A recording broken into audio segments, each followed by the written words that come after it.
8 जनवरी 2020 की सुबह यूक्रेन का एक यात्री विमान बोइंग 737 ईरान की राजधानी तेहरान के हवाई अड्डे से उड़ान भरने के कुछ ही देर बाद दुर्घटनाग्रस्त हो गया और उसमें सवार चालक दल के सदस्यों के साथ सभी 176 लोग मारे गए।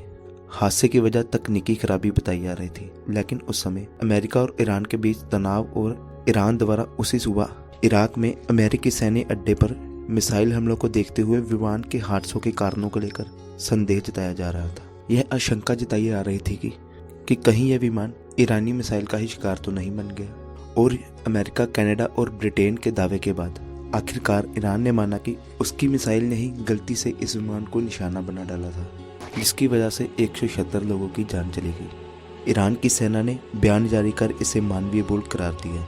ईरान की सेना का कहना था कि विमान उनके मिलिट्री एरिया की तरफ बढ़ रहा था, जिसकी वजह से गलती हुई। हालांकि यह कोई पहला मामला नहीं था जब किसी देश की सेना ने किसी अपने ही विमान को निशाना बनाया हो। इससे पहले भी कई देशों ने ऐसा गलती से किया था, जिसमें भारत भी शामिल है।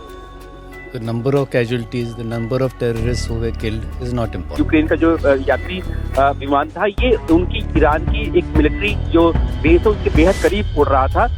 हादसे में विमान में सवार सभी लोग मारे गए हैं।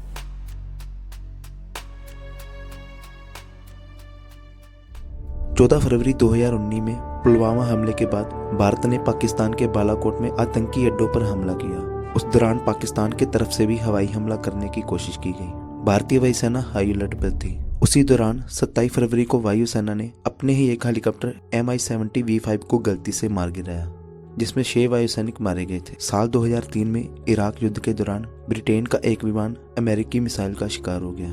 बहुत दिनों तक विमान को लापता माना जा रहा था, लेकिन कुछ समय बाद ब्रिटेन ने कहा कि शायद उनका विमान अमेरिका की तरफ से किए गए फ्रेंडली फायर का शिकार हो गया है। यह वह समय था जब अमेरिका ने वर्ल्ड ट्रेड सेंटर के बाद इराक पर हमला किया था। 14 अप्रैल 1994 में अमेरिका वायुसेना ने अपने ही 2 हेलीकॉप्टर को मार गिराया था। यह घटना फारस की खाड़ी की लड़ाई के बाद हुई थी। युद्ध के बाद लोगों की मदद के लिए अभियान चलाया गया था और अमेरिका के 2 लड़ाकू विमान F-14 नो फ्लाई जोन में निगरानी रख रहे थे। और उसी दौरान अमेरिकी सेना के 2 ब्लैक हॉक हेलीकॉप्टरों को मार गिराया गया। उस हेलीकॉप्टर में 15 अमेरिकी और 11 दूसरे देश के लोग सवार थे और सभी के सभी मारे गए। दूसरे विश्व युद्ध के दौरान जुलाई 1943 में गैले में अमेरिकी सेना ने अपने ही एयरफोर्स के विमानों पर फायरिंग रोक दी। यह विमान सेना की मदद के लिए अतिरिक्त सैनिकों को ला रहे थे। देखते ही देखते विमान आसमान में ही आग के गोलों में बदल गए और उनके टुकड़े टुकड़े हो गए। उस समय 300 से ज्यादा अमेरिकी सैनिक मारे गए थे।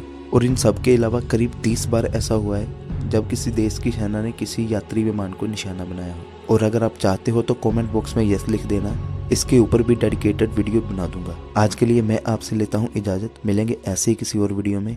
Till then keep watching and keep being जिज्ञासु। जय हिंद।